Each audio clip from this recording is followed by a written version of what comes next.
question first. What does the saying "harder than a cat's head" mean? Heard you say it this morning. I said it this morning. Yeah. Where did I say it? On the Where have you been following me? Maria's Magic podcast. Hard as a cat's head. Have you ever fucking run over a cat's head? I hate cats. No, they're hard. I fucking hate cats. They've got 9 lives, eh? So. That's right. I have heard it before. I'm like, why the fuck did that? Why is that even a thing?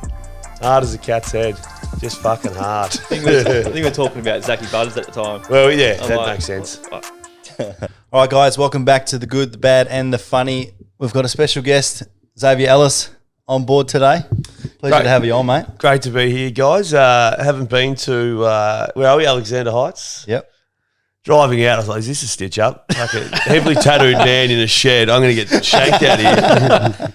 Anyway, I can take the pocket knife out. I'm good to go. You blokes are all right. But great to be here. Great setup too. And I know you said you're moving on somewhere else, but this is a 10 out of 10 for me. Thanks, mate. Appreciate it. First thing we like to do, the boys and us, we're big on mental health. So the first thing we like to do is do a bit of a mental health check-in, mate. So how are your mentals? It's a good question. Good. No dramas. But it's funny you say that because I got a text message from not a mate growing up on Wednesday. It's dad to say he killed himself, and you think it is just an endless battle, isn't it? Like you think, oh yeah, everything's cool, and the bloke I haven't thought about for a while. Grew up with him, and his dad's sending out the text messages going, "Oh shit, just want to let you know that so and so's not with us anymore." And you think, "Oh Christ Almighty!" And it's just an unfair way to go, but also, it's not getting better; it's getting worse. So now the mental health stuff, guys, and I have seen what you do. It's a thing that resonates with me quite closely. I'm always happy to support anything that's Lifeline or men's mental health or mental health in general. But I think the men's mental health is the focus point for a lot of people, and unfortunately for growing up the country, you're not counting people who've taken their own life on your fingers. You're now on your toes. So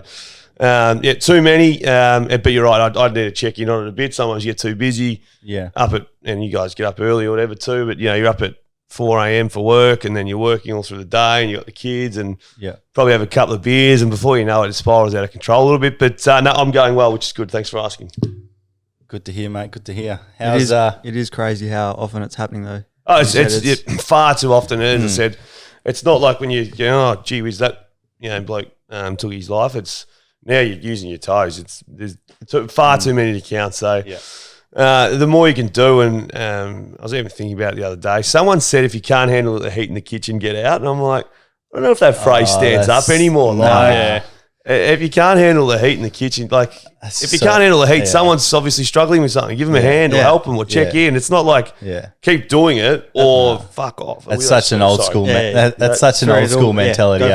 So if you can't handle the heat, get going. Or you just think, Jesus Christ, if someone can't handle the heat, maybe give them a hand. So anyway, it's all good, and I really do appreciate what you guys do. And it's not an easy question to ask someone either, is it? When you go. And I know the Are You OK Day, and I reckon that got ambushed a little bit by social media influencers, like putting up their Instagram photos for clicks as opposed to actually. And I always used to say, wonder how many people put this little clip, the little thing on their Instagram, actually asked if someone was okay, or did it to go, I think this is the right thing to do. This looks like I'm doing the right thing. Whereas to ring someone, and it sounds silly, and I've got a bit of a reputation for going to the pub and having a beer or whatever. So today, meeting up with a couple of mates, going to the Scarborough Sporty. Who's going to Scarborough today? Me. Don't come to the Sporty. Stay away. I'm going to get everyone there now. But that's for my mental health. Yeah.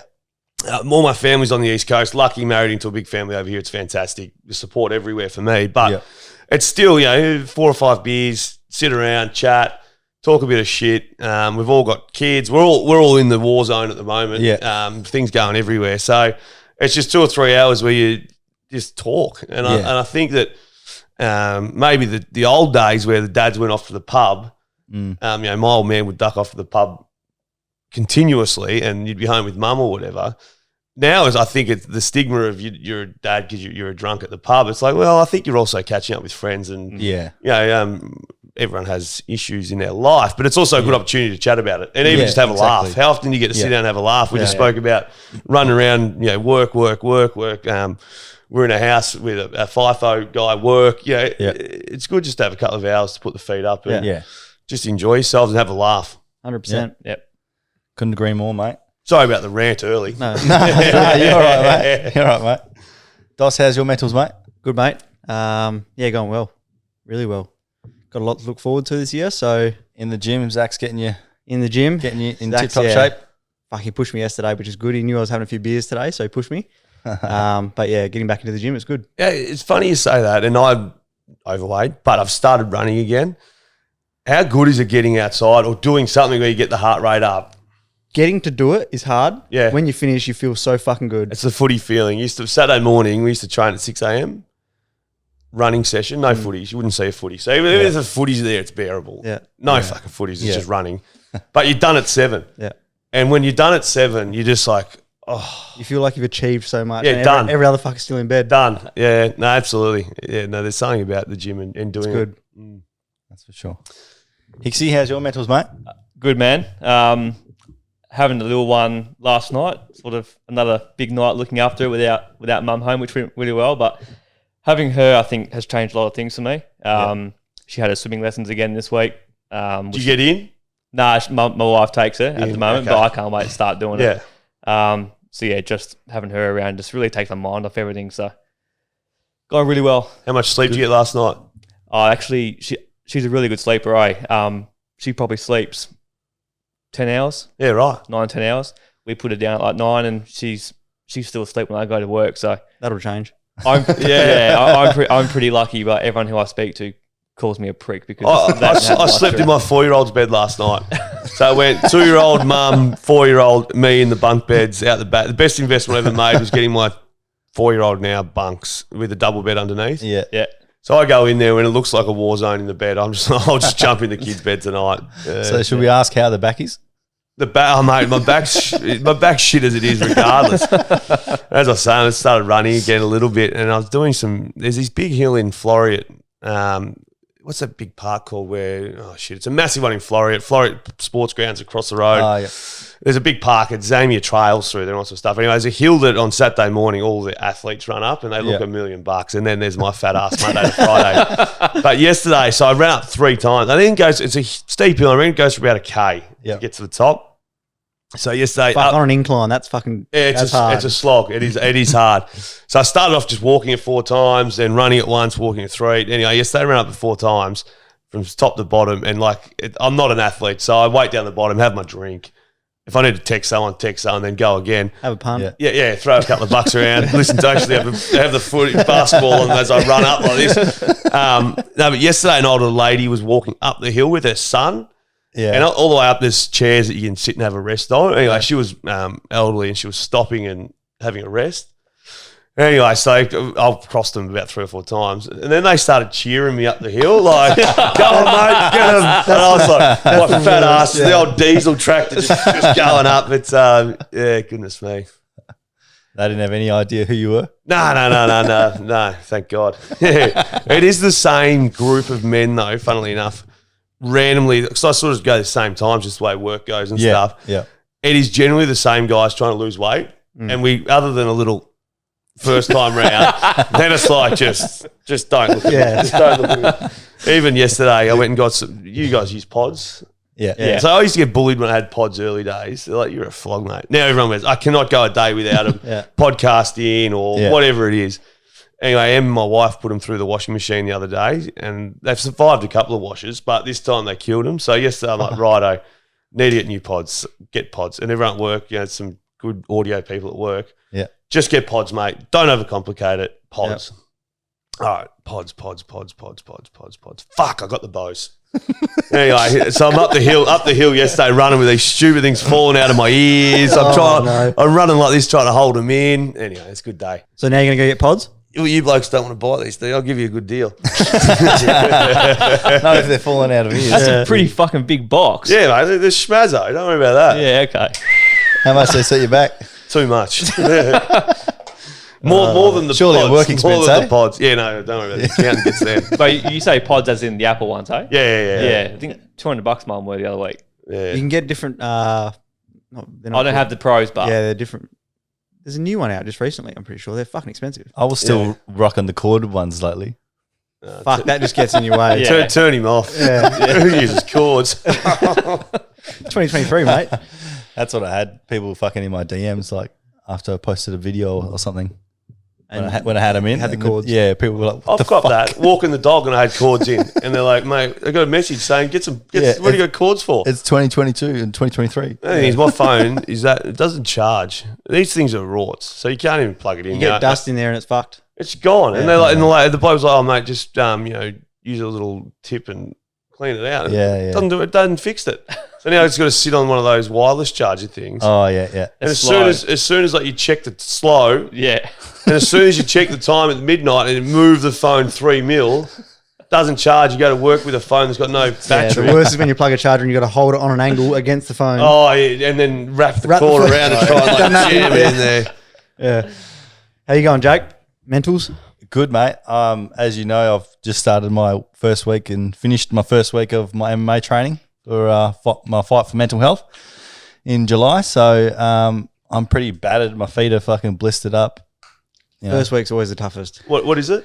So I'm doing a training for 20 weeks MMA, and then I'm going to jump in and do an amateur fight. Oh, yeah. Yeah, in July to Yeah, raise nice. money for Beyond Blue. So just doing it solo by myself, not some big charity night or whatever. Yeah, so it'll be on Domination at the Serbian Community Centre in July. I haven't got a date yet. Who are but you fighting? Don't know. Don't Don't look know. at me. Don't look at me. I'm not fighting. It's one of those things. If you call me with 6 beers in me, I'll knock you off.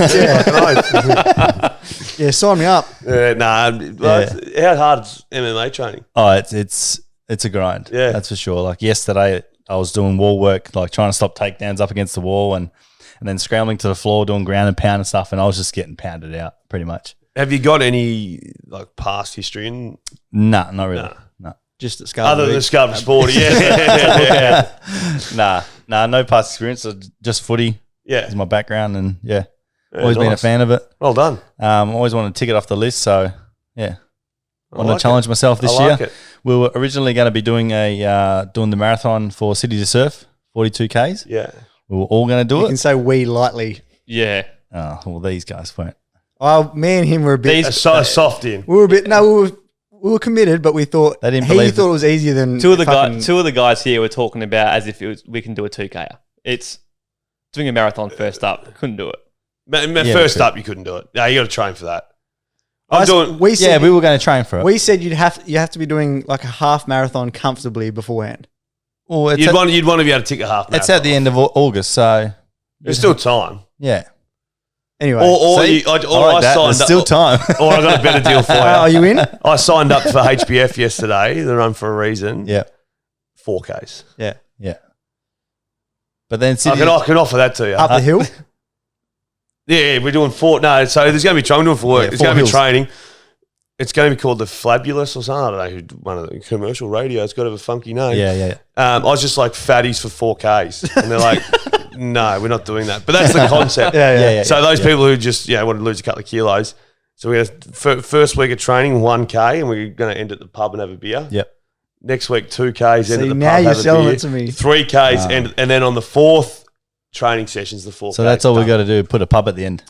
Well, yeah, but the only thing is, then people go, you got to walk back to your car. So it's going to have to be 500 out, 500 back. Yeah, One It's gonna out, be a one loop. back. Yeah. Or a loop. park at the pub, Yeah. do a loop, and Yeah. then Yeah. that's like that guy yesterday did the marathon in his His thongs. thongs, yeah, saw that. Finished in City Beach. That's fucked. Did you get it done? Yeah, he got it done. Yeah, good on him. I did see a couple of stops there, but he got it done.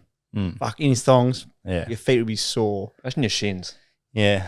No, so City Surf, I don't think they're doing the 42 Ks this year. No, they're not. They're only doing a 4 and a 12. All right. So we'll kind I've of got to like. be careful heckling anything because they might be sponsors at work. There'd be a good reason why, I'm sure. Well, they hadn't done it for a few years because of COVID. Yeah. But they want more I don't involvement. I don't really understand that stopping running because of COVID. Yeah. I know it's in a big pack, but Or didn't they stop during COVID? You know what I mean? So anyway, But anyway, yeah, they're only doing a 4 and a 12, and we just thought like people aren't going to really donate for a 12K run. Nah. You know what I mean? Yeah, I know what you it's- mean, yeah. Like You I could, tell you what's one you can push yourself to do it. So New York Marathon is something that I'd be keen on doing, and please don't put this anywhere because as soon as my boss sees it, I mean, you're in a 2-2 running the New York Marathon. No, but a New York Marathon looks like something I'd love to do. yeah. Alistair Clarkson did it, New York Marathon, then got on a plane, flew to Papua New Guinea, did the Kokoda trek over 4 days with us. What That was his 5 days. New York weapon. Marathon, Kokoda. Fuck. He's the man. Yeah, weapon. Goodness me. Yes. Jesus. Talking Christ. about it's how I sells a diesel tractor running up that hill. Yeah. He could do that 100 times. It'd be slow as anything, but Yeah. He's one of those. Just keep going. He's one of those coaches that's always looked fit. The old cold train. Well, he's not even fit. He just does it. If it's good enough for you, it's good enough for me. Jeez, he just goes. Tough. That reminds me. Remember when they were in was it Tassie or Canberra, and it was snowing? Oh, snowing, yeah. He made him train with no Shirts shirt on. off. Oh. Yeah. You're not- we had a training And session. you're not saying no to him. Nah. Nah. Oh, Hodgie might. It's funny though when you speak on podcasts and stuff because I do enjoy having a bet, but sometimes like you're speaking to anti-gambling Yeah, people, yeah, you're yeah. like, oh shit, okay, Yeah. I'm not going to pretend I'm not a punter. So it's like on air too, like Yeah. I'm all for supporting people with issues, but it doesn't mean I'm not going to do it. Yeah. Yeah. Oh, geez. No, we love it. We love a punt. I've gone cold turkey this year so far. Have you? Yeah. Good on you. But footy season's starting back up. But that's a good thing though, is just shutting it off for a period. Mm. It's good for you. I'd recommend more people shutting it off. For I'm just one of those serial $10, $10, Yeah. $10, $10. And then before you know it, there's $100 Yeah. down. You go, I should just put $100 on a fucking $3. Or just got. I should have just gone and bought a pair of shoes. Yeah. Or that. You know what I mean? Like, Or a new pair of pods. yeah, but yeah. I always like that's mine. Like, fuck, I probably just should have bought a new golf stick. Yeah. Or, Something that you can use for a while. yeah. Yeah. It's so easy though. Phones and that, and the Yeah. way they make it easy just to deposit. If I had to put my card details in every time, I probably wouldn't deposit. Yeah. But all that shit makes it so Yeah. fucking Yeah, easy. every betting app does Apple Pay now Yeah, it's fucked. than Yeah. it used to. And then the Face ID for login. So you open the betting app, you haven't opened And- it, and it Yeah, just logs in. you're logged in. Literally everything is sponsored by betting agencies now. Well, I can't be a hypocrite because working in media, so much is Yeah. paid through advertising. Yeah. And your crust. So, Yeah. I mean, it'd be rich of me to be a hypocrite about any of the agencies, Yeah. and I've got an alliance with a couple of them, so I can't be critical. Yeah. So do you get freebies and I stuff? was going to say free bonus bets. No, I don't get free bonus bets, but I do some social stuff for Yeah. company Dabble. So yeah, that's Yeah. I can't be a hypocrite. It's Yeah. each their own. Yeah. You hope that it doesn't get out of control for people. Yeah. As you said, it is getting easier and easier and easier. Mm. When you used to live, grew up in the country, 20 k's from town, where there was a TAB or whatever, it was impossible because you couldn't Yeah, get there. yeah. But and now it's just the click of the fingers. What's your favourite thing to bet on? Favorite, look, I enjoy the horses, but I'm not an idiot. I know I don't do well out of any punting. That's why I'm not a big. It's called punting for a reason. Yeah, I'm not a big swinger, but the footy stuff I generally go okay. I enjoy the Yeah. footy stuff. Yeah. For example, I'll put a Brownlow bet on and ride it. A Okay. couple. So I'll Yeah. scatter a few Yeah. things everywhere. Footy, look, You're a multi-man? I try and stay away from the multis, to be honest with you. Yeah. I do occasional multis like everyone else, but because I can't cop the fuck, mate. If Andy Brayshaw had 25 and not 24, I would have been 6,000 up. And you're like, yeah, it didn't happen. Yeah. Like you had 38 legs in there, mate. This guy cost me $5,000. Yeah, Well, and no, he that's didn't. But that's also Yeah. where you see players now posting shit on Instagram or Yeah, whatever, It's saying, fucking bad, eh? Like, yeah, Oh, yeah. anytime goal kicker, you dick, you miss this. Yeah. You're like, If I lose a multi by one leg, it's the last thing I'm thinking of, like messaging him about it. Like, Yeah, I know. But I put the fucking bet on you, dumb cunt. yeah. But also the thing about it is like, that's gambling. If you can't afford to lose your $20 that you've had Yeah. 38 legs in, I know. Yeah. just It don't yeah. just chill. Like Yeah. it's fun. And you think that the player reading it goes, who's just they're earning 500,000 a year. I think the average salary is Yeah. at the moment. Yeah. Oh, Darren 747's pissed that I missed it going. He's fucked his $20. Dad, send me a BSB, mate. I'm gonna square that up for you. Like, fuck off. Yeah.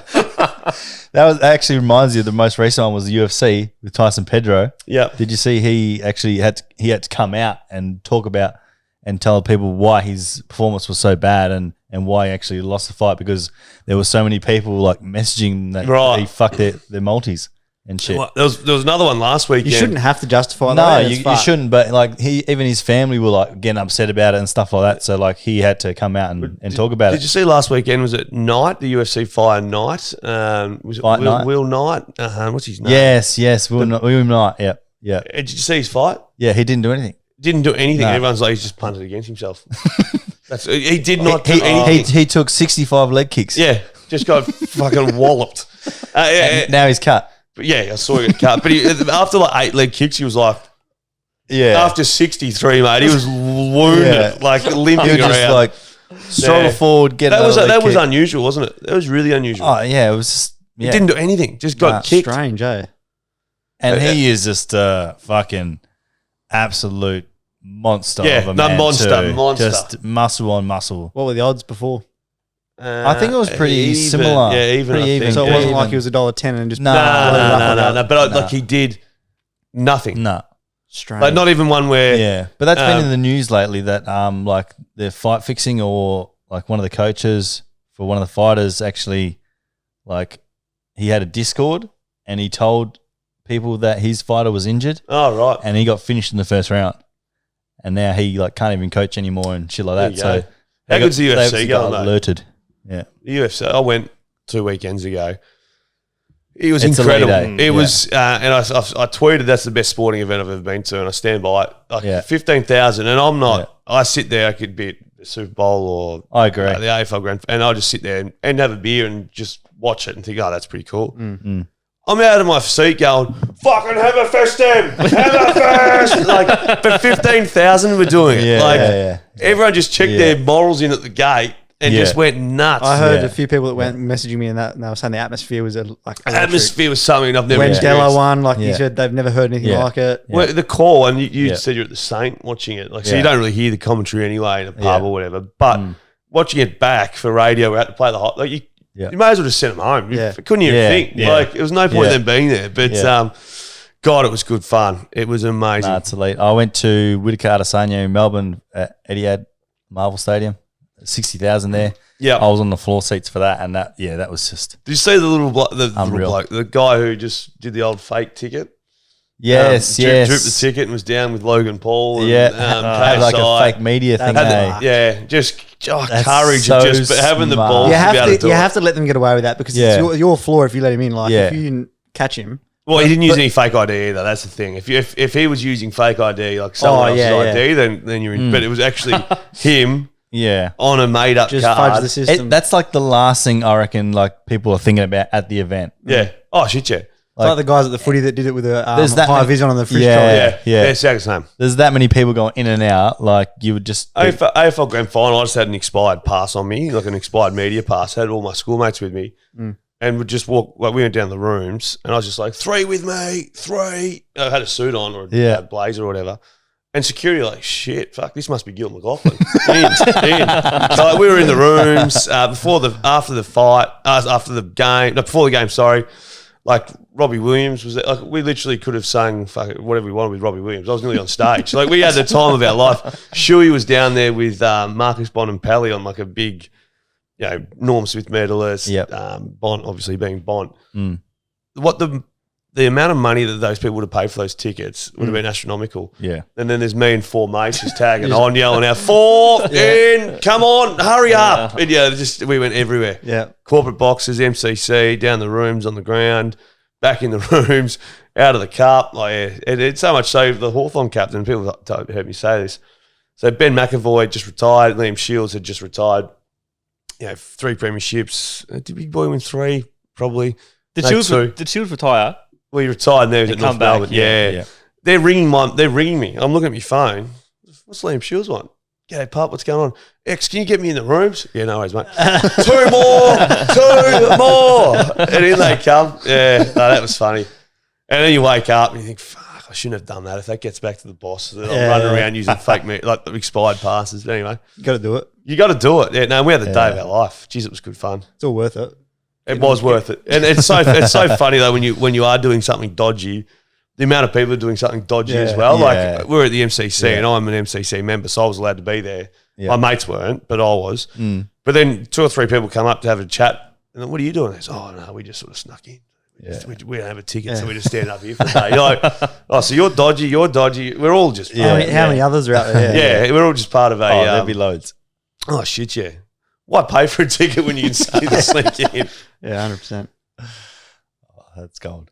How was your transition from footy to media and radio? Pretty lucky. I was the West Coast player at Hit 92.9, the old station. Yep. And I was injured for my last year for the whole year. So I think I played 1 game maybe or 2 games. I think I played round 1, got injured, and then played 1 more, got injured. So I was their player, and usually you get the players to come in and they give you updates on how they played on the weekend. I just couldn't do anything. I hadn't played. Yeah.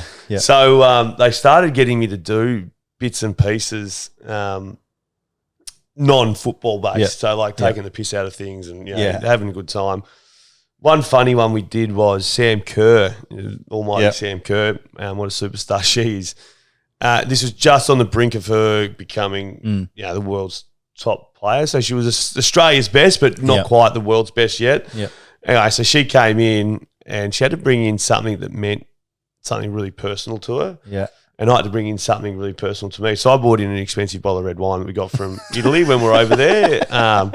And she bought in a family photo from when she won the Australian Player of the Year medal. And it's got a name. I can't remember what it was. And we put it up on a podium about 15 metres away. And so it rotates. So first up, my bottle of wine would be up there to get smashed. And then she went and missed. And then her family photo would go up and I'd have a penalty. And anyway, she went first and missed, and then I went second and blasted her family photo with about 1,000 pieces. There's a funny video of it. Like, it was built up like, the boys be the girl. And I thought, and I was bare feet. And Sam Kerr, credit to her. I think she'd been injured. It was 8 a.m. in the morning. She'd been out the night before. So she missed her first one. Then I smashed her family photo into 1,000 pieces. But it just fun shit like that. Just good fun. Will and Woody, who now do national radio program. So they were there and then they went to Melbourne and I was they went to our rival school in Melbourne, Will and Woody. Okay, So Melbourne Grammar and Scotch, they were the first 2 teams to play footy against each other ever. So 170 years ago, whatever it is. But the Corner Eggleston's what it's called. Scotch's ground, our ground, MCG is the road station. And so behind our goals would be 2,000 people. Behind their goals would be 3,000 or 4,000 people because they're a bit bigger. And they'd rotate. So there'd be maybe 7,000 or 8,000 every game and you'd rotate around that way so there was no fights or anything. And I remember in year 12, I got tagged by this kid and I had no idea what it was, but credit to him, he beat me. I could not get a fucking kick. Anyway, didn't think about it ever again. I thought about it, but I didn't think about who the person was. I was like, shit, Gordon Eggleston, because every year you'd get your newsletter or whatever from school saying, Melbourne Grammar v Scotch. Turned out one night we're at the Wembley Hotel and Woody goes, mate, do you remember playing the Gordon Eggleston and getting tagged? I said, yeah, mate, I do. Like, I could not get a kick. And he goes, good, there's 3 people that remember that. You, me, and my dad. It was me. And every Friday, like, the amount of times now I've heard either Woody's dad say that he smashed me or Woody say that he smashed me, but that's how we sort of knew each other. They went back to Melbourne. I jumped in their seat and just from there, been doing it, I think, 7 years now. So nice. It's a long stint in Brekkie Radio, 7 years. Now, having said that, Nova have been going for 15 or 20 years or something. They're incredible. But yeah, so that's literally how I transitioned in, was the boys who I softly knew. Then knew a little bit better, then was good mates with them, then they took off. So in I slithered. That's nice. Yeah. And as I said, 7 years, long time. It is a long time. Yeah. Early starts. Early starts, early finishes is what they say. But tell me on a Monday morning at 4 a.m. when you're driving in. Oh, don't worry, mate, you finish early. But it is literally autopilot now for me. Close at the door, go to bed, wake up. Depends where you end up sleeping with the little one. Like, it just can be anywhere. Who's in my bed? I might be in someone's bed, whatever. Grab my clothes, slap them on at the door, Macca's drive-through, coffee, park underneath at work, shower at work, straight up, bang, in, off we go. Coffee and a hash brown?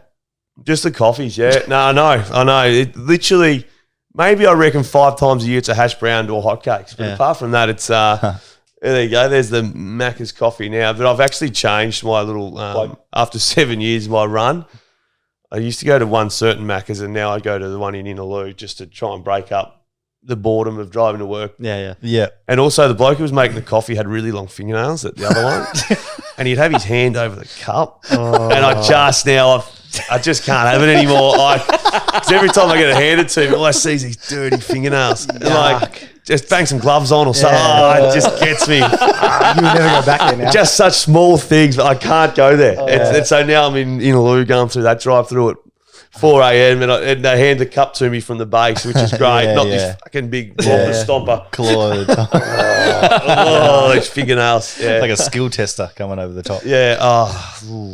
Anyway. So do you have to do homework and stuff like that, or do you do it all off the cuff? Tim Arnold, if you're watching. Mate, I do that much research. someone does it. It's endless. The job never ends. Someone does it for you, eh? No. So that's unfair on producers.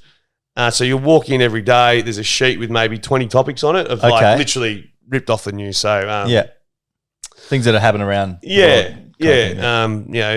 Podcasters mug guest in house. That's a story on the news. Or a bushfire down south. So it's easy stuff just ripped off the news. And then there's some sports stuff which I sort of cover, which is 6 or 7 points. What do you think? But you're over the top of them anyway.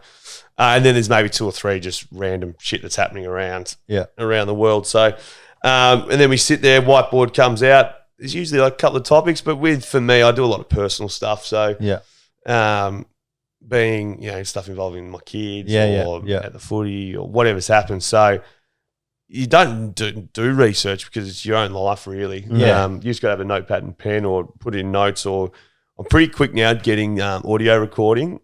And recording Ted or Albie, my sons, if they're saying something funny or something stupid or like that video the other day watching that laptop. What was that one? The boobies. Oh yeah.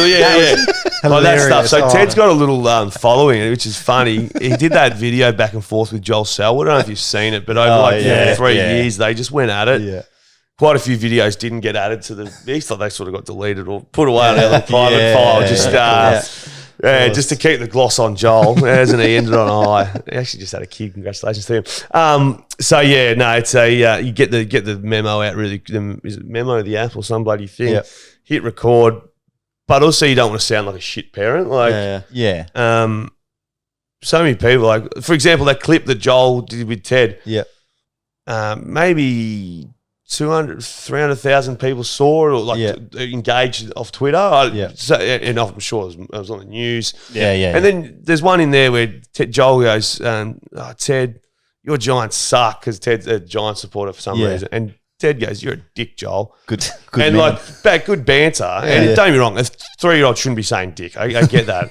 But what type of dad are you? What's the example you're setting? Sometimes you got to let that shit slide. I mean, that's right. You're That's gonna right. get that, but. Yeah, I know. And you're just like, That's kids. what sort of? Yeah, that's right.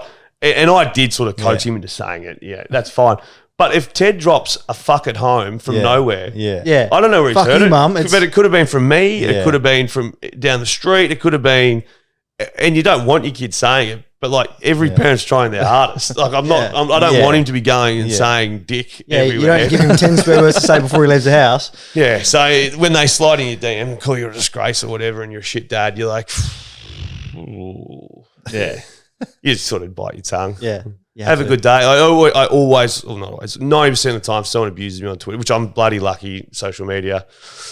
No, I think I'm pretty chilled out and relaxed. I'm not preaching anything, so I don't really have back and forth. I just usually like, gee, you're a nasty pasty, and they've got nowhere to go. Like, if I write back, fuck you, mate, come and meet me in the park, then it's on for young and old. But if you're, gee, you're a nasty pasty, and they're like, oh my god, he's called me a nasty pasty. Like, what do I do? That's actually, I have had one bloke who wanted to come around and wallop me one day. He said, I'm going to end you, da-da-da. It's like, Jesus. It was after Port Adelaide played West Coast and I was doing the boundary and interviewed Luke Shuey.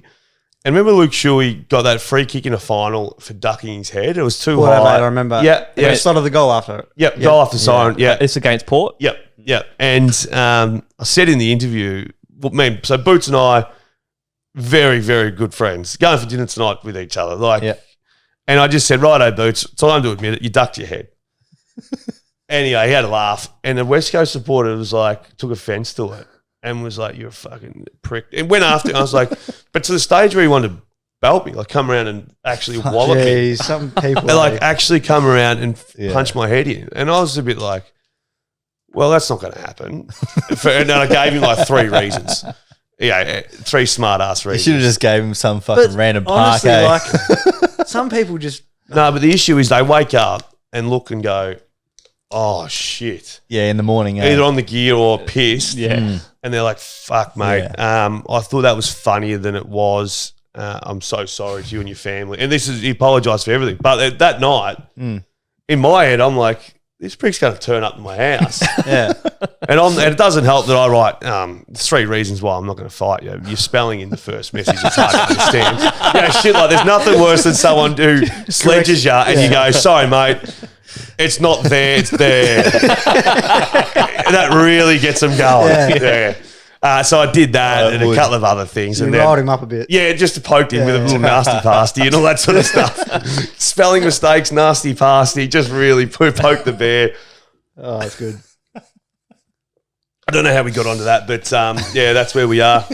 No, So if you want to fight me, don't come over. I'm not fighting. You get called a nasty pastor. Yeah, I'll probably egg you too. I'll send you the wrong address. I'll send you the knickknacks. I wouldn't want to. Oh, fuck no. We used to do boxing and chains. We had big fellas. We used to have to do boxing. We had a rumble in the jungles. Yep. Which once a year you had to do a boxing match, which was like as nerve wracking as you get because What, inside the club? yeah, you'd ring inside the club, yep. walk out to a song, all sorts, mouth guards in, helmet on, obviously. And you'd walk out, and it was a good way to either, if there was ever any tension in the club between anyone. I remember Mitch Thorpe, who these 2 names probably don't mean much to you. Mitch Thorpe and Bo Dowler, both really high picks at Hawthorn, both key forwards, both struggled to sort of get momentum in their career, were competing against each other. They punched the lights out of each other, in an actual boxing match, and then they went to the change rooms and kept going after it. But I remember I had Grant Birchall. First year, I had Grant Birchall. And Birch is, I'd say, 5 centimetres taller than me. And back then, not so much. Oh, no, actually, Birch has put on weight too. I'm not giving him that out. Fuck, he does not look that tall. No, Birch is like 193 or 2 or something and runs like the wind. And maybe he had 15 kilos on me. And I reckon my head has just stopped ringing today. Today's the first day I'm seeing straight because he walloped the life out of me. That's cool. So then the next year I got put with so we were just mates. Yeah. So I didn't have anyone to fight. Like it was like, right, you 2 mates fight. Yeah. The next year Riley Milne, this rookie, came in. Milne would have been 10 kilos lighter than me this time. And I just wanted to get my score back to 1-1 in a fight. Poor old Milne, I just tried to absolutely flog his head off. He's got fire in his eyes. Yeah, it's his first year as a rookie, in you come, and I was a shit fighter, but there's no way I wasn't going to maul this bloke. So I was 1-1 for my fighting. But Buddy, back to Nick Nat being big and strong, Buddy was the best at the club. Yeah. And his technique was the double fister. Because his arms were so long, he couldn't get near, just bang, bang, bang, and just speedball with the double head. So like the big ruckman would try and get in, and Bud would just go push, the double fister. I was going to say, who would Buddy be lined up with? Who was Ruck at the time? Ruck. So Bud would have had, I'm sure he would have had Ruffy at some stage, just those sort of. But Robbie Campbell, I remember him and Robbie Campbell going at it. It was a ruckman. Look, mate, anyone that was big, but Bud. Was Hale there? Yeah, big pencil. He would have had Dave. Dave was smart. Not very many big smart guys. Dave's one of them. I cannot picture him punching someone. No, neither can I. No. Actually, he's probably wanted to punch me a few times. We had a night out once, actually, and he had the dead possum strapped on top of his head there for a while. You know, they used to do that. You know, the fake. Yeah. Smell like shit, too. Like, yeah, anyway. So eventually, after a while, like, I don't know, I've got a thick, like my hair, I'm not going bald I'm pale, I'm fat, I've got a bent nose, but suck eggs, I've got thick hair. I'm not going bald.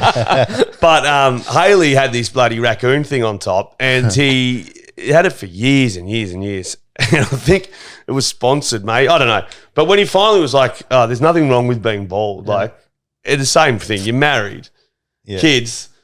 I'm not aiming to be on an OnlyFans page. Like, so he took the raccoon off, and we went out, and you could see how like the glue had just like his head. Oh shit! It was bright red. It's almost like they took the first layer of skin off when they peeled that raccoon back. And you got stuck into him. I'm sure you did. Oh no, I was gentle on him. Yeah, I reckon that's when he might want to punch me.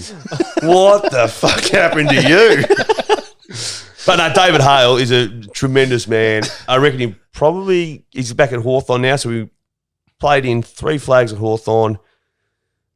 Coached at Freo with Ross, and now he's back at Hawthorn with Sam Mitchell. I think he's probably he's already coached a senior game when Ross got sacked. I reckon whether he's going to be a senior coach or whatever, wherever he goes, he's going to be successful. He's a good man. Yeah. Speaking of while we're on the Hawks subject, was there like any pressure there being Hawthorn, how good they were at the time? Was there any added pressure being in part of a dynasty or whatever? Not for me because I was injured. Yeah, no, I was young, so we won the first flag. I was 20, and so remember when you were 20, you're just full of shit. Like you thought everything was easy. So we won the first flag against Geelong. I was 20. Cyril was 19. Birchall was 20. Franklin was 21. Roughhead 21. So there was no pressure Young there. team, I think we were the youngest in the comp from memory, maybe. Anyway, so we won that. But then I had a bit of bad luck with some leg stuff. So I lost 2012 and lost 2015 grand finals. But in terms of pressure, I was dealing with a little bit of I know you're checking about the mental health stuff, but I was really embarrassed that I was a pick 3 in the draft. Expectations pretty high on a pick 3. Yeah. Grand final 2008 at 20, I had a fair day out. Projections were good for me as a youngster, and then it just fell off the cliff. Yep. And I was more just really embarrassed that I'm letting the club down. Like that was my issue was because you couldn't get yourself going. No, couldn't get myself going. Yeah. Players then just come straight over the top of you when you're out for 2 years or whatever. Yeah. Before you know it, they've recruited someone who jumps in and you're like, it's footy, it's competitive. Yeah. Both internally and externally. But that was my issue I didn't have any pressure because it was a dynasty. I just had the pressure of feeling like I was letting Clarko down or Mitchell down or Hodge down and that's probably built up over time and you think shit, it was snowballing a bit and then bit of a fork in the road and moved to WA, but and it just missed 3 flags, so that was good. But no pressure in terms of dynasty, but pressure for letting people down who had taken a punt on you, I suppose. Yeah. Okay. One thing I want to know is where did the nickname Big Pepsi come from? Fuck, I get asked this all the time. It doesn't exist. I've never in my life been called the Big Pepsi. Ever. Like every single podcast or anything I do, someone, where did the Big Pepsi come from, mate? I've never been called the Big Pepsi ever. I've never heard so you it. don't know who's... No, so someone, you can edit Wikipedia pages. That's where you ripped it off. Yeah. So someone's jumped on there and got nicknamed Big Pepsi. And now everyone... I'm surprised it hasn't taken off though now with everyone asking. No, I know. But everyone calls me like, so tell us where Big Pepsi came from. I'm like, wow, gee whiz, you should see what's under the shorts. Oh. But no, I've never, ever, not even off the cuff, like someone's called you Big Pepsi, but someone's added it and everyone asked me about it. So, call me Big Pepsi. I don't mind. So if you've been asked that many times now, if someone yells out on the street, "Oh, Big Pepsi," I'll turn around for it. Yeah, no, I would. It's funny. I used to call myself Swaggy. Swaggy. You know Swaggy P, the basketball. Wasn't your Instagram handle that for a while? Swaggy X, yeah. Then I went down and changed it for work just so people didn't know. Who the fuck's Swaggy X? But Swaggy P, the basketball, the coolest cat shit over in America. Some reason I was like, well, that's probably pretty close to how I act, with my Gucci slides and all that sort of stuff that I don't own. So I changed it to Swaggy X. Yeah. And I was walking around the MCG middle of last year, and a lady in maybe 55, "Hey, Swaggy." I was like, "Oh, hey, mate, how you going?" Like, Swaggy had stayed on with her. So, but nicknames come and go. Swaggy, Big Pepsi. Some people call me Toxic. The old X-Man is cool. That was a nickname I made up for myself, Toxic. Yeah, no, I've had a few nicknames, but Big Pepsi isn't one. Yeah. Unfortunately, I can't help you with the Big Pepsi. Oh, I love it. We were thinking that, though, when we first came across it. We were like, Big Pepsi. Yeah. Never heard that. Because most nicknames you can sort of put 2 and 2 together. Yeah. But we thought that has to be a story It's behind it. not a bad thing to do, actually. If I have the time for it this year, I might just jump on every AFL player's Wikipedia page and just Chuck put a a random nickname. Just a random nickname. That might be my job this year. And just see how many I can get through. So, Paddy Cripps, tell us why they call you Duck. What? They've never called me Duck in my life. Where do you hear from? Speaking of Duck, he's punching now, eh? He's got that 25-year-old. You see that? No, I haven't seen that. He used to be Triple M and 7, but I haven't. I thought, He's got this new 25-year-old. Wayne Carey is the man, though. It shouldn't really surprise too many. Nah, but I mean, fuck. How old he be now? 45? Yeah. This bird's like 27, Instagram model, like, Really? yeah, killing it. Wayne Carey. Yeah. Yeah. Good on him. Hey, it's funny how, like, Keep it young. when people say who's the greatest of all time, I don't remember Duck. Just too young. Yeah, I remember it was probably when I do remember him was probably as the North Melbourne stuff happened and then Adelaide. So when I who's the greatest of all time, like, they can't be much better than Franklin and Ablett, who was in my era. But then for them to say, like, Lee Matthews, you look at his stats, he nearly kicked 1,000 goals or 800 goals or whatever it was, and had As a mid. 30 disposals, a mid, like, absolutely crazy. And then for them to say that Duck was better than Matthews, I know you can't line stats up from different eras or whatever, but gee whiz, there must have been some good footballers around. That's where it is hard to like judge who is the greatest because in any sport, because Game changes. Like no one's ever going to kick 1,000 goals ever again in the AFL. How amazing was that night though? Did you boys watch the Franklin 1,000? I thought, this will be cool. He kicks 1,000. You know, will they run out in the field? It was absolute bedlam. Like I had tingles down my spine watching it. crazy, 'cause I didn't realize how. I knew like if it happened, like people were going to run on, but that was so much bigger than I expected. What about the cheeky bastards that were nearly next to him as he kicked it? Like they got, fuck it, I'm backing They myself in almost here. fucking smothered the footy. Like, people were if running. you missed it, they're like, fuck, you got to run, Yeah, turn around and run now back. what do we Running do? back. Yeah. But even the fact, like, there was no security. Like, Franco had to walk through the crowd himself virtually. yeah. And then Chad Warner Warner and ended up Ollie outside the Florida stadium. outside the Yeah. stadium. Like, absolutely. I heard Horse. That's a good photo. That one. when they're walking down the Bro, the street. streets are empty. Oh, no, it's an Yeah. exceptional photo. Yeah. Yeah. It's a telltale that the bloke who kicked it to Franklin ended up Outside outside the the ground. ground somehow. I think Horse, after the game, or on the Monday or whatever, said, righto, because it's such a momentous moment in their careers, talk us through where you were, what did you think, how your feelings were. And like Chad Warner and them were like, well, I ended up fucking King's Cross, like in my footy gear. Like, I think Dane Rampy sat on so people put a bloody a picnic rug down and had a meat pie. Yeah, I was So gonna He had a bite of that. I think Dane Rampy had a meat pie with someone on the fit. Like, it was just Was it him that someone dropped their wallet and one of the players picked it up? Zach Tui picked it up. So, Tui picked it who up. actually he sat the bloke on his ass first, Yeah. and then he picked up his wallet. Yeah. I'm not sure I would have been that There's- kind. That would have been down the jocks, I reckon. There's so many good stories come out of that one moment. There was that. It's crazy. There was that random guy with the old hat who was being Buddy's escort. Wasn't a security guard. It was, Oh. mate, But he was fighting people off to help Buddy walk through. it was so random. He did well to bloody keep his composure because you have to, but you could lash out tell, and start like, belting yeah. people. But also, I'm surprised. He's a low key sort of guy. How many interviews do you see him doing? Yeah. Not many. Like, he just, mind you, you could tell that meant something to Yeah, him. yeah. Like, you could Yeah. tell that wasn't just, Yeah. like, it really meant, like Josh Kennedy from West Coast, yeah, winning the Colemans and stuff. Like, JK is a chilled out guy. Just would be the most, doesn't watch footy much. And you're like, oh, you're just really good at it.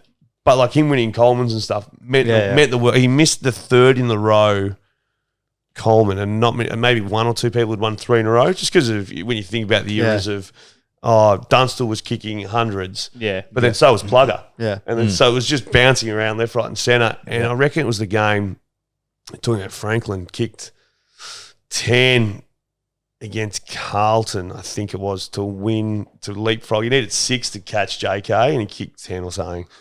And like just JK being like, fuck, only 3 people had won the Coleman 3 years in a row. Like shit that you wouldn't think that he'd ever care about, look at, think about. But it's an amazing achievements. You know, they're historical achievements in the biggest sport in Australia. I remember this. They looked for Buddy at all costs. Yeah. Even if it wasn't Was the right it option. on Liam Jones? Am I got the right game? Was it Carlton? Don't know.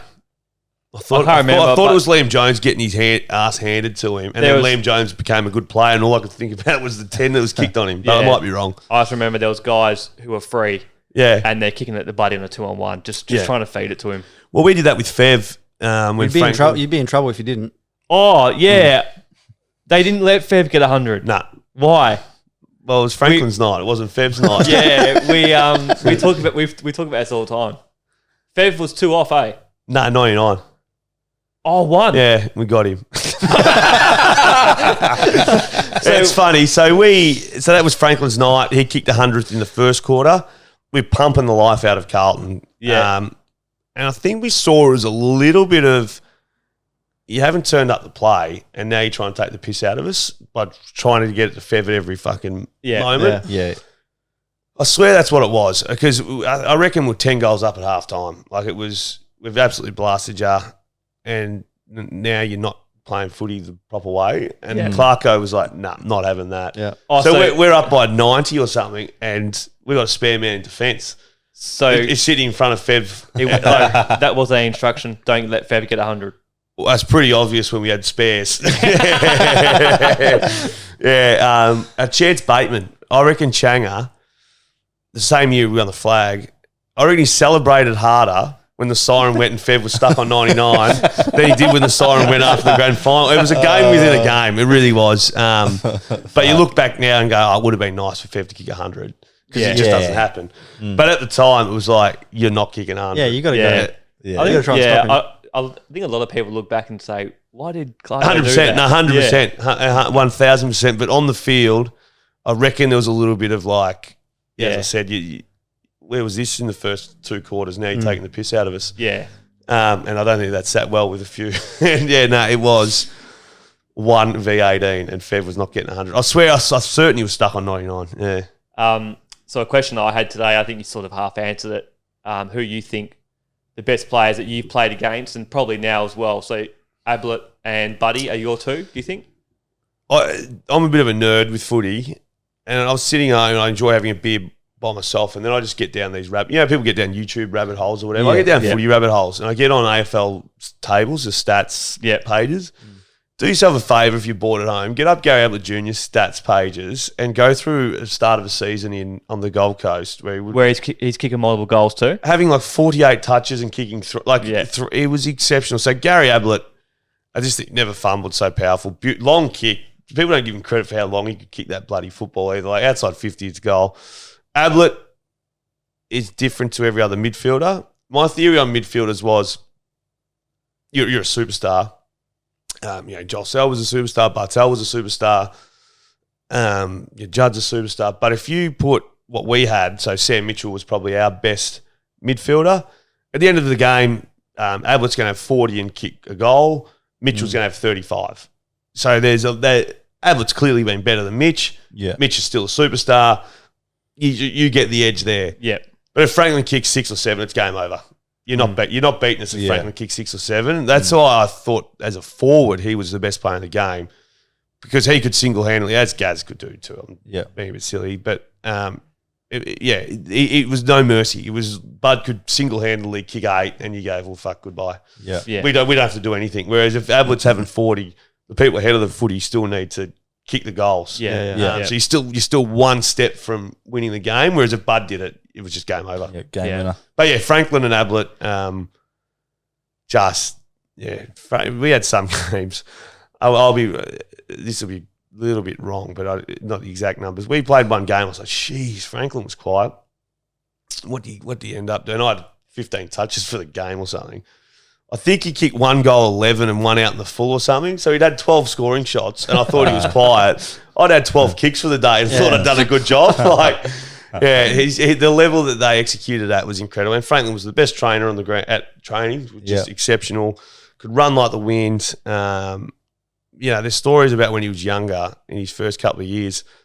Clarko trying to put the pressure on him by putting Crawford or Tim Clark or someone with him. And just this thoroughbred, chest out like nothing was happening, and the good runners with tongue in their arse, but it's like, we're all right, keep going. Like, you just couldn't beat it. He was the prince. He was so good. For a big man, he can move. Yeah. I still remember that Kale Hooker chase down the wing. I mean, Kale Hooker's not the quickest bloke, but he fucking was But he's also running and bouncing too. Like, you can't be going. He was And also, I skinny Bud v bigger Bud, like obviously aging.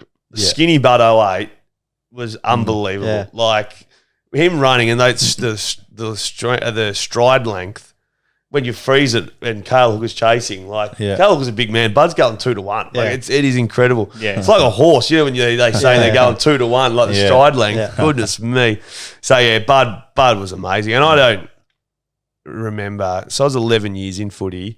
Nick Nat's obviously big over here. Joel Selwood's lucky enough to be a good friend of mine. I'm lucky enough that they're my friends, whatever. Hawkins, been to boarding school with, so big.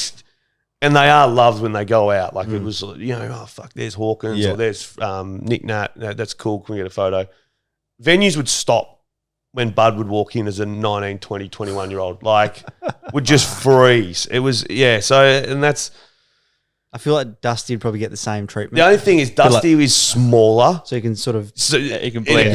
Whereas Franco's 6'7" or 6'8" or whatever he is, tall, good-looking man, had like the golden glow. Yeah. The joint would just stop. Dude, that's Franklin. It makes sense why Zach Langdon, that was his starstruck moment. Yeah. With trying to tackle Buddy. Was it? Yeah, there you go. No, so many would. I think go full ball at Buddy and got fended off. Stiffed up. Was it Sam Taylor? No, young Richmond defender, Gibcus, was saying that he was given the job of Franklin. And as a kid, when Gibcus was 6, Franklin was kicking 100 goals. You've had 10 years of just admiring and then you're playing on him. Yeah. No, I still got, that was an issue when I was playing, was I still got starstruck by teammates. So I'd get a little bit nervous around Hodgie and Mitchell and Franklin and those guys just because I looked up to them and admired them. Like they weren't, it's not like school footy where they're your mates and you don't care and you just go at it. Like I didn't want to let them down. I mentioned before, like it wasn't just Clarko, but you didn't want to let those guys down. What about your best player currently, do you think? Give me Petrarca. See his goal yesterday, his clearance? Nah, his clearance, and then kicked it from inside the centre square, I think, and it cleared the goal line by 5 metres. Yeah. Dacos did that as well. Dacos did it, Yeah. He's going to be okay, that kid, isn't he? He's fucking put a bit of size on too this year. Is he? Yeah. I reckon his pre-season's been good. Do you have TikTok? Yep. Do you follow Christian Petrarca? Yes, he's cooking. Day in the life. Yeah, I don't. I just have the algorithm and he's in it, so I don't have an account or anything. So I'll be sitting there on the shitter and Petrarca, what's he cooking for dinner? He loves cooking. But you can see why he's good at footy too. Yeah, such a professional. Don't get me wrong, he's not putting up. Went through Macca's drive-through as a thing, or had 10 stubbies. But you look at it, and he's ripped to shreds. The way he cooks, prepares. Yoga before bed, swimming. Like it's just the endless. day off vlog, and it's like day off, and everything's still. He does 15 things. Yeah, he does 15 things. It's still structure. It's like, fuck. If I was getting paid that much, I'd have a private chef. No, of course. That is a regret. You wouldn't find me fucking cooking. Yeah, I was never paid well in footy, and it's a bit of a myth that 500,000 now is the average salary, or 450 or whatever it is. Yeah. But there's a lot that sit at 900,000. Yeah, that's what I say. So there's got to be a lot that sit at 100,000. Yeah, of course, So that's why they're like, you played footy for 11 years. And you're like, I'll give you the hot tip. I certainly wasn't anywhere near the average. So, but you're right. The regret of mine would be I probably should have put 30,000 into a PT. Preparation and all that kind of stuff. Well, just a PT to have twice a week. Yeah. There's 30 grand for the year. I want to do twice a week for an hour and a half where either I do strength or I do stretching or we go for and that if I was going to the club has everything for you, absolutely everything. But the good players do more than what the club gives you. They do, as you see, Petrarca. The bare minimum. He does they do more. Everything outside the club. Yeah. But that'd be one bit of advice to a kid going in is don't worry. Don't think you need to buy a house as the first investment. Like invest in yourself first. Because you'll get a bigger house if you invest in yourself. Of course. That's what I'd say, and that's a regret. Was that I should have probably, and I still did the yoga and Pilates and stuff outside of training, and still did a lot outside training. But you don't realise when it's gone. You go, shit, I probably could have done a lot more. I didn't do the bare minimum. I did more than that. But you go, shit. There's a level that I'm sure, you hear about people weighing their food before they eat it and stuff, and I would never do that. But I certainly could have done with extra treatment and extra this and extra that, which, if I was a young kid, I'd be going, it's a 30,000, it's a tax deduction anyway. Just do it. Yeah. Yeah. Who would be your? If you won the Norm Smith though, you would have been probably paid a bit more. It's funny. I reckon I've made more money out of pretending I won the Norm Smith. I actually do. I did the Xavier Ellis medal one year. That was pretty good. Yeah, it's funny. And now, because the grand final we won is 15 years ago or whatever, people aren't going to go back and audit the game. So I can say whatever I want. And people are like, well, that happened. Like, fuck, I dabble at one stage and then tagged by Ling. None of that ever happened. But people are like, shit, okay, that was a good day. There's an argument there, yeah. But I did, funnily enough, on that day, and there's one thing that gets me over the line, and it's true. I took the most marks in grand final history. Wasn't it Brian Lake? No, please. Lakey. Anyway, it was 14, and I had, 14, but I say 3 or 4 contested. So, 14 marks, 5 contested, and big day. Not one was contested. All were running. Like, I ran my ass off. I was pretty crook after the game, the amount of running we did. And it was a hot day. But not one was in the cage wrestling. Fucking no way in the world. But you had a bit of that sprinkle on there. I had 10 clearances out of the mid. That didn't happen either. You'd fucking goals. It's add and people 100% efficiency. Yeah, mate. And I kicked it like shit on the day. And that's why I jokingly say I should have won the Norm Smith. But I kicked it like a dog. I still remember it, like just a couple in board. It cost us a goal. It still haunts me, the bit of vision. I had 2 Hawthorn players, Steve Gill and Crawford. All I had to do was take the short option, tried to take the long option, fell short, goal Geelong there in front, third quarter. I'm like, fuck, I've cost us the game.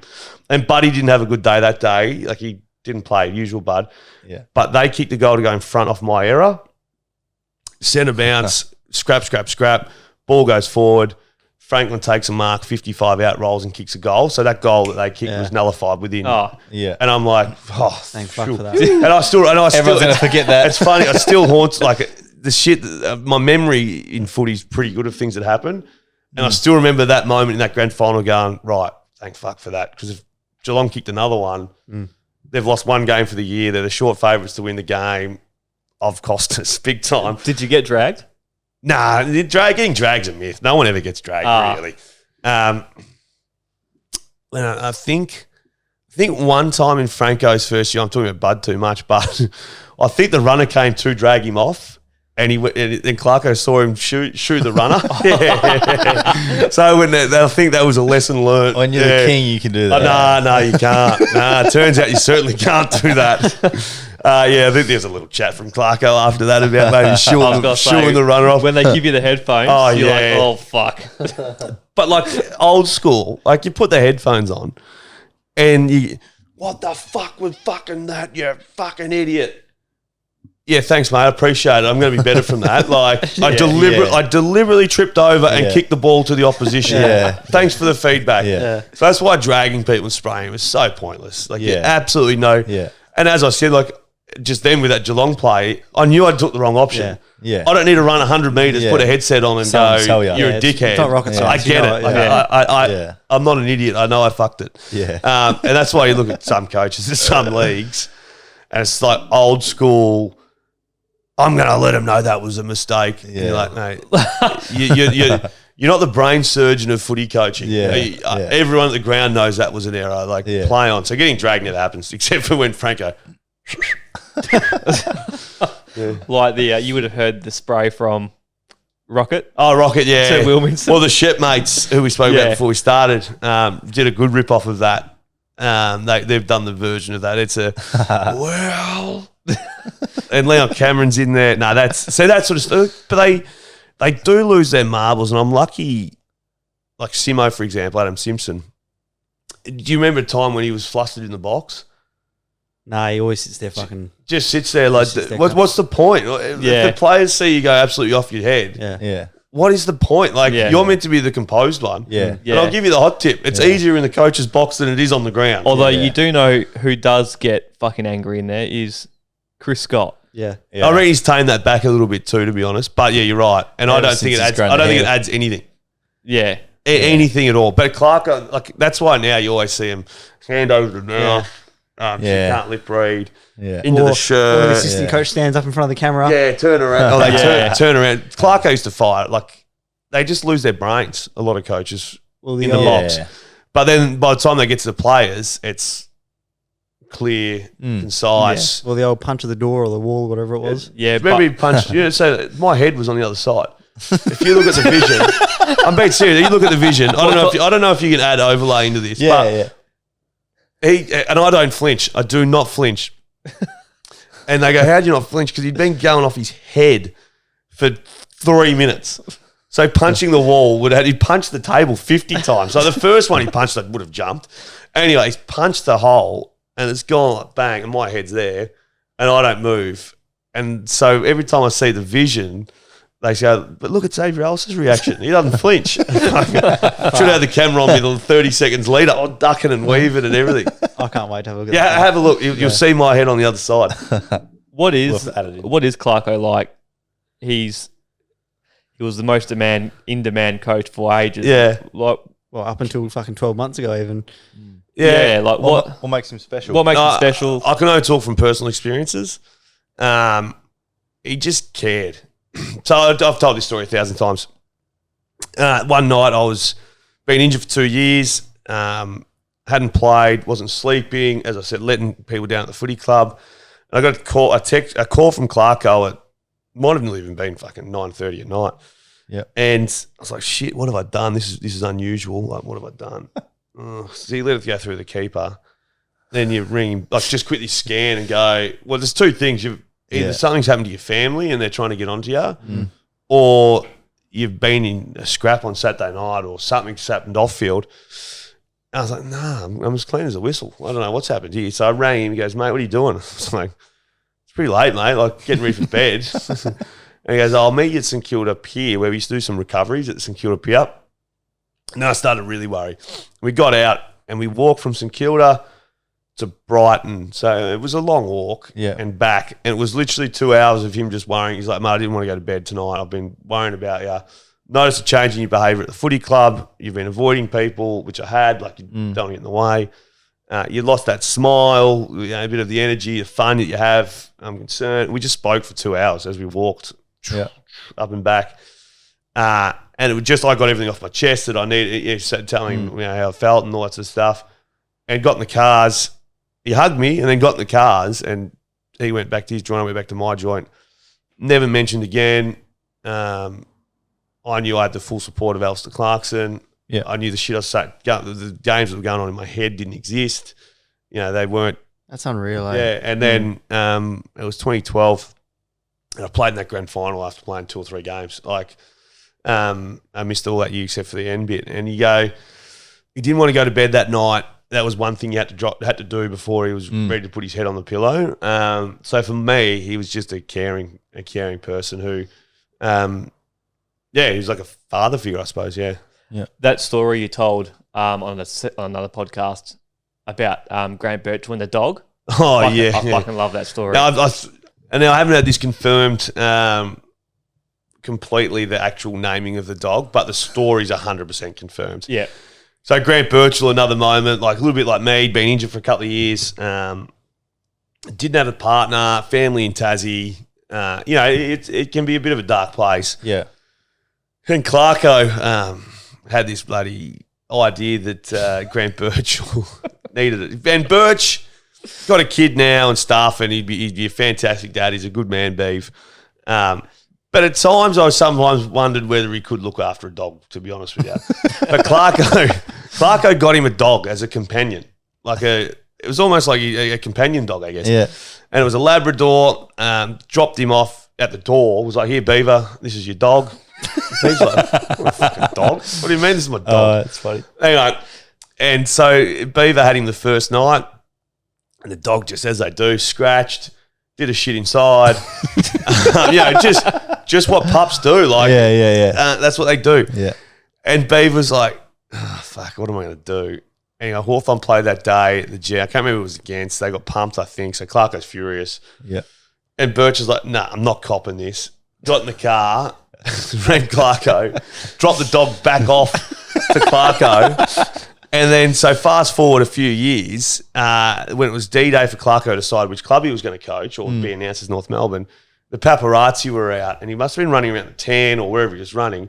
And it's like, Alistair Clarkson starts his morning with a brisk run with his companion, Beaver. And I was like, That's the bloody dog that he gave to Beaver, Birch. Yeah, Beaver. Geez, I laugh. He must have heard that too when I said it on radio, that story, because when I texted him saying, oh, mate, congratulations on the job, bright future at North Melbourne, da-da-da, he goes, thanks, mate, from Clarko and Beaver or something like that. So he must have heard the story, but I'm certain he bought Birch a dog as a companion. Birch was like, I'm not copping it, have your stupid dog back. That's gold. And now 5 years later, the day that he got announced as coach, Beaver Clarkson and his companion Beaver. so he's obviously named the dog after Birch. Oh, fuck, that's funny. Yeah. That's a good story. But that's just like 2 stories. So that's Birchall and me. So there's would be hundreds of stories that I don't know about. Yeah. That have happened in the background or whatever. Yeah. But they're just 2 that I like is, the fact he cared enough to take me and, chat it out. Middle of winter too. It was 0 degrees. It would have looked strange if Clarko had been snapped like D-Day. If it happened nowadays, why would there'll be photos of it. Why would for sure. Clarkson be out walking with Xavier Ellis at 11 o'clock at night at St Kilda? Yeah. It just doesn't make sense. But That'd be in the paper nowadays. That's the worst thing. The media would make it look like it's the worst thing ever. Oh, Really? Yeah, it's but that was a load off my shoulders. A bit like when I retired, it was just a load off my shoulders. Like that was one of those moments. Yep. Now, I've heard a little bit about this story of your boarding school. Can you tell us a bit more about room darkies? Oh, darkies. This was. Can you explain what goes on? This has been blown up a bit, to be honest. Didn't you speak about it, mate? Yeah, no, I did, like freely. Yeah. Well, my memory gets a bit phasey when I talk about boarding school because I actually read an article the other day from when we left boarding school. Me and Hawkins were interviewed because he was my roommate when I first went to school. Yeah. And we let it slip that we used to sneak out the windows all the time. And so the next month, all the windows were like jarred shut for the kids in the school still. So I don't want to ruin it for anyone that's still floating through those boarding houses. But it was darkies were literally that. We used to go into the shower room, put on the fray. Remember the fray? Like, Yeah. Or is it R&M? REM. Yeah. And the fray and that stuff. And just flick the lights off. So you'd sit against the wall at boarding school in the shower and just have a stubby. It's because you could drink in the and the only place you're safe is the toilets because the teachers are going to go in there. They're just not allowed to come in. Yeah. So you'd have the music blaring. You just sit against the wall, water on the back, have how to save a life. Bit of karaoke. So you're all in the showers having a stubby. Or you could drink on Thursday nights in the boarding house. Oh, okay. Shower beers. Shower beers. It was shower beers, but with like lights off and the fray and off. your mates. That was we used to do stuff like that all the time. But you could drink on Thursday nights in the boarding house if your parents approved of it in year 12. Okay. Because you're in boarding school and you need to, familiarise yourself around alcohol and all that sort of stuff. But yeah, we used to grab it and just sit in the showers and drink it. And I used to hate beer. Like I couldn't drink VB. I still to today can't drink VB. It's all old man drinks. But it used to be VB stubbies and just poison. So like I'm sure tip a bit down the 6, pretend I'm getting pissed. I've had 6 in here. I've probably had 1.5 really, but it's all watered down from the shower. Oh Jesus, VB's disgusting. It is. Who was the better singer, you or Tomahawk? Probably Hawk. Hawk had me covered on most things. I got him drafted, but he had me covered on most things. Well, size, the bloke's a mountain. Everything. Funny, like, so boarding school, you fast forward, I was drafted at year 11, so year 12 I was already drafted. Hawk was father-son, so he was already going to get drafted. He would have been top handful of picks regardless if he wasn't father-son. But you go through his career, maybe he's played 17 years or something like that, 16, 17 years. Hasn't had a blemish. Not many people can say, he whinges to the umpires. I mean, if you do 17 years and the worst thing that can be said is he complains to the umpires occasionally, you've done an amazing job. It's a bit like Joel Selwood, I reckon, and Sel got the roaring, because he was so good from 2007 onwards. Like, he was incredible. I fucking hate Selwood. He ducks his head. again, if the worst thing that can happen from a Yeah. 17-year career Yeah. is he ducks his head Yeah. because the tackle technique from the opposing player is shit, Yeah. tackle better. It's not Joel's Yeah. responsibility to make Yeah. sure the tackle is a better Yeah. tackler. And it's not just Yeah. a standard 17-year Yeah. career. It's all the awards Yeah. that go with it. Every- all the things, every- all the good things he's yeah. done. I feel And- like everyone's just come around to Oh like, no, I've never seen a greater finale. It was like the spin, how it was, and I've always loved him. the And story turned from just like the general perception, didn't it? Now you'd be hard to find. The retirement, win the flag, kick a goal at the end. Yeah. I think Sammy. I think from memory's name, Sammy, the Down syndrome Yeah. kid at yeah. young man at Geelong. He's over the fence. It just like talk about a cherry on top. Yeah. Yeah. Then the TED videos. Yeah, and then Ted ends him. Imagine if I released all of them. Yeah. Selwood abuses 3-year-old. More to come. Yeah. But yeah, that's it. Like, it's funny how we, like Franklin's gone through 17 years without too many major ups. And you go, maybe we need to like tip our hats a little bit more to some of these champions who Yeah. Yeah. have had a fair bit of pressure on them. You know, people support footy, love footy. And I reckon we still somehow try and drag them back rather than going, fuck, you've done 17 years and it's been blemish free and you've been one of the best ever. Like, that is an incredible achievement. Well done. Everyone just forgets. Yeah, mate, like I've done 7 years of radio and been nearly sacked 5 times. Those blokes have done 17 years of footy and got through no dramas. How many warnings do you get? Nah, Do you get like 5. yeah, no, you get written warnings. You get written warnings. Yeah, no, I think I'm pretty clean, to be honest with you. do you get people like from say like if you were to tell a story or something from somewhere or whatever and like so they got offense to it, do people call up and complain? Yeah. No, there's So a few. There's that's- a few layers before it gets back to me. Like, so this. Yeah. I'm the third port of call if it gets to that stage. If it gets to that stage, if I know about it, lawyers are involved pretty much. So, Yeah. which I'm pretty clean there. I don't think I've had to. What But could a lot come in. A lot would come in, and then they just get a written response. But if I'm not getting complaints, I'm not doing my job either. Yeah. What could be that bad that lawyers will have to get involved in? There's been quite a few. I don't know whether you remember the prank with overseas. Someone pretended to be at the hospital. Royal family were involved. I can't remember the full details, but a nurse was involved, and I think she ended up committing suicide after a prank or something. Okay. And I might be speaking out of turn because I haven't got the exact details, but things go too far. Yeah. Okay. Yeah. Yeah, too far. There's one I listened to the other day over in Ireland, for example.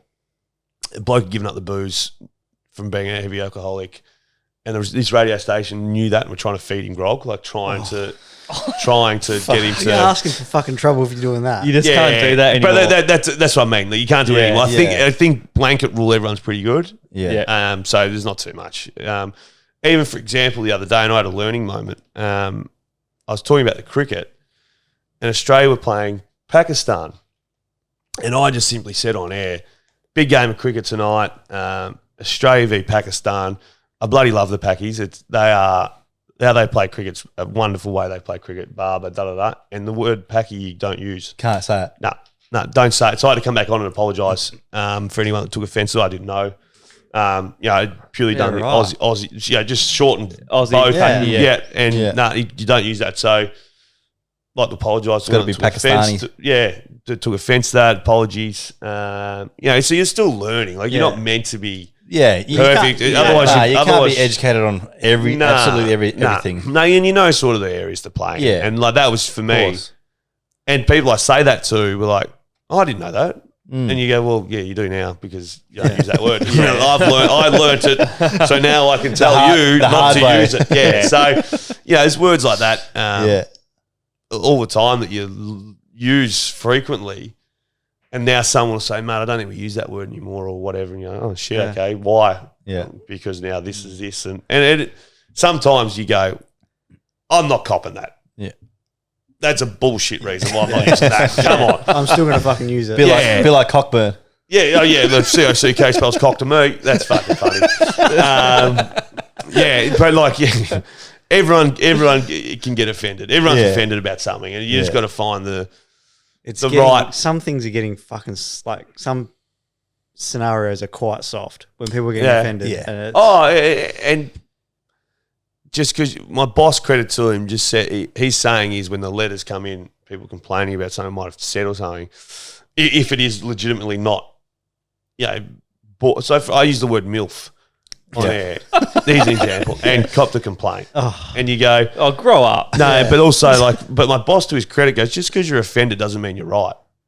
Yeah. Like, a lot of people are offended. Doesn't mean you're offended for the right reasons. Yeah. So that's his. Sometimes he goes, they're offended because you're an idiot and you shouldn't have said that. Yeah. And sometimes he says, well, just because you're offended doesn't mean you're on the right. 100%. So that's a good way to look at it. Yeah, I agree. I think your job's pretty safe if Cole Sandilands hasn't been sacked yet. Well, he's on a delay of something like 30 seconds. Bullshit. Yeah, so we have 7 seconds. So they can dump it. Yeah, to really assess what had been said. Yeah, I swear, I'm certain it might even be longer. It actually might even be longer. Yeah. Kyle Sandilands. He's a day behind just so they can edit Is it. there is there like a signal to dump? I think he's got a stick. They're like green, amber, red. Like in the, I might be making this up, but I think he's got like a, hey, you're in dangerous areas, be careful. Yeah. Fucking hell. But his journey, you heard so Kyle Sandilands, I don't watch any of his shows or anything, but his journey, he was homeless, got a job in a radio station doing nothing, like it's not on air. Bloke called in sick, I think it was. He was like, I'll do it. And they're like, mate, you can't fucking do it. Anyway, he did it. Like, oh, okay, that was pretty good. And then he came to Perth, and there's some story about the station he took over, and I can't remember what it was. It was if he got the ratings to number 1, and maybe they were sitting at 6 or something, $1 million. And they're like, this station, number 1, fucking pigs fly. And if they're 6 months later, the check, $1 million, yeah. See, him and Cole and Jackie O have been like the highest paid for a while. So I think they're 50 million for 5 is their contract. Oh, Fuck. Yeah. each or between them? Each. I'm pretty sure Oh, it's 10 million a joking. year. Fucking hell. Gone from where he was then. Yeah. Yeah, no, and he's done it for a long time. I mean, Good on him. Yeah, hats off to him if that's the Yeah, case. But he yeah. does say some things that are. Well, I'm open for that position, if anyone wants to call, Yeah, no, the Kyle Sandilands contract, Google, I'm pretty sure That's unreal. 100 million between them. I'm pretty sure. I love something stories like that, but Yeah, no, and it's That's not good. like he was from a wealthy family. Yeah. He was from maybe a broken family or something, and then he went north and had a crack, and then came to Perth, and then it just shows you just got to shoot your shot, eh? it's not like he 100%, was just gifted the job. He worked for it. no. Yeah. He hustled. So Take that's your, why. take your opportunities. Oh, Kyle Sandilands a dickhead. You're like, yeah, you might not agree with it, but shit, you got to Yeah. respect the hustle. Yeah. Like Yeah. the journey's pretty good journey to Yeah, get to. 100%. Now, have you seen his car yard, like his shed and stuff? No. He's a big car buff, isn't he? Oh, there's some goodness. What, Oh, I can only imagine with that wage. I think he drives a Rolls Royce. course he maybe. does. Something So like he that. drives it. Yeah, I think he does drive it. Yeah, because there was a bloke, the I TikToker. thought he'd have a driver, eh? A TikToker was doing the old, nice car. What do you do? That guy. Yeah. Oh, yeah. It hit Sandilands up, and I think he gave him $100. I thought he was like, I think he thought he was like Oh, yeah. handed 100 out the window or something. But yeah, no, Kyle Sandilands is a success story. Whether you love him or loathe him, Yeah, but yeah. he's certainly you Yeah. can't debate he's a success story. Yeah, 100%. That's awesome. And do some research on that because my facts might be slightly skewed, but I'm pretty He's certain. on 5 million. Well, yeah. either Yeah. way, he'll be worth over 50 anyway. Oh, yeah. Oh for shit, sure. yeah, yeah. And the yeah. rest, fuck. We were meant to interview him the other day, and he cancelled 3 times on us, so we just fucking gave that away. Yeah. Right, guys, Kyle Sandilands. Oh no, I can't do today. No Oh, my worries. God. All right, boys, Kyle Sandilands. Oh no, I can't. Haven't been advertising it though, have you? Nah. Talking about David Hale earlier. He lived in Freo, and I went and visited him. He goes, oh, X, you're the man I need to see. Mate, can you come over and tell me what these are? I was like, why am I the bloke to tell you that's a weed bush? Yeah, they're growing them everywhere. And why do you need me? I'm not your dodgy mate. What was his neighbour? Yeah. That's funny.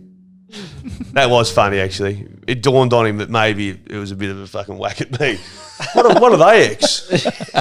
Yeah. David Hale, ripper. I've had a bet on Tim Taranto for the Brownlow too. Yeah, One heard player. that this morning. What was that paying? $40, was it? 41s, yeah. Three And goals like- and 22 in his sim. Hey? 3 goals and... Did he? I didn't. Someone said he played well. 2 Yeah, or killed 3 it. goals and 22 disposals in 3 So quarters. I nailed Ollie Wines at 40s 2 years ago, and I had a decent crack at that. And last year I was Andy Brayshaw at 50s, which he didn't win, but cashed out when he came into $4 or whatever. So I reckon that field, find the right team with one. Did you DM him and say, you fucking cost me a multi? I told his brother to fucking get him going. I reckon the Brownlow, find the right team. Carlton, a good example with Cripper, just didn't find him. Stand out. Sam Walsh was injured for a bit, all that sort of stuff. Yeah. So Ollie Wines, I was like, they've got no one else stealing votes. History shows Travis Boak. Yeah. Boakey's my age. I grew up playing with Boakey. Like, how's he still going? Like, tip your hat. He's in it. So ball winner, right team. So this year I'd be like, no way, Ollie Wines, because Rosie and Butters are going to be in there, but they weren't going to be in there. Last year I was like, who's going to be in the midfield? Fife was injured. Fremantle are going to win 12 games because they're going to play at home. I think they even won more than that. Yeah. Someone's going to get the votes. Andy Brayshaw was the ball winner. Who else is going to take the votes there? Yeah. And then sure enough, so this year I've gone Taranto. I reckon Richard will be good. Good pick. Who else is in their midfield? Well, Dusty will go forward, I reckon. Shea Bolton will play forward. Yeah. He had 100 shots at goal last year, Bolton. Yeah, that's nuts. Madness. Yeah. So, yeah. He's incredible, hey? He's so good. Yep. And he's just starting to show what he can. I reckon he's going at 3 out of 5 of what he can do. 60%. His talent is unbelievable. Yeah, Yeah. He's from here, right? Gifted as. Yeah. But I think too, it's not because he doesn't try hard. I think they're just trying to work. Richmond are trying to work out the best way to, like Petrarca and Dusty for ages. You go, 22 disposals and a goal is a nice game, and then they work out the mix that this is what's best for them, and it's 30 and 3 and that sort of stuff. That's why I find it hard to back Petrarca and all that for the Brownlow, because you've got Oliver, Maxi, Brayshaw. Yeah, but Oliver does dirty work. I don't think he gets noticed enough, unfortunately. But votes wise, there is players that will take votes. Oh, they're going to get they're going to get head to head. They have to shirt around. Yeah. Well, Lockie Neal over the years had a bit of an easy run because you go McCluggage maybe. Yeah. Fucking who else there? Oh, Not not really Zorko anymore. Richmond's midfield is going to be Taranto, Hopper. Well, Cochin's forward now, apparently. Yeah. Cochin ain't taking one fucking vote. No, but it's probably a mix of Dusty, Bolton. There's probably one or two. Yeah, if Dusty goes into the I'll midfield, probably has a notice handful Taranto of- more as well because he's new. Did you see the Kane Corns beef with Cochin going forward? Anyone say that? Nah. Kane Corns is good for footy. Who doesn't? Even have if I beef with- disagree with 50% of what he says. Like I thought yesterday, so I didn't watch the West Coast game, but looking at Twitter, I thought Jason Horne-Francis was best on ground. I did too. And then you look at it and he's had 8 touches or something. And I was like, hang on, am I reading this right? Has he had 8 in the first quarter or what? But the way Corns... Stats man's had to sleep. No, but the way Corns dives in, and it's he does it. He hits the right button because there's a reaction either positive or negative from everyone's got an opinion on the topic he has. Yeah. And I'm glad he hasn't bowed down to everyone hating him. He's just still owns it. But I think it spins around a little bit now that people go, look, it's not hate. It's like, fucking righto, Kane. Yeah. You have this. But some people in his situation would probably step back a bit and go, fuck, I'm gonna stop because I just keep copying Everyone the butt. expects it now, though. I hide. I'm going to duck away. How many games do you reckon Kane Corns played?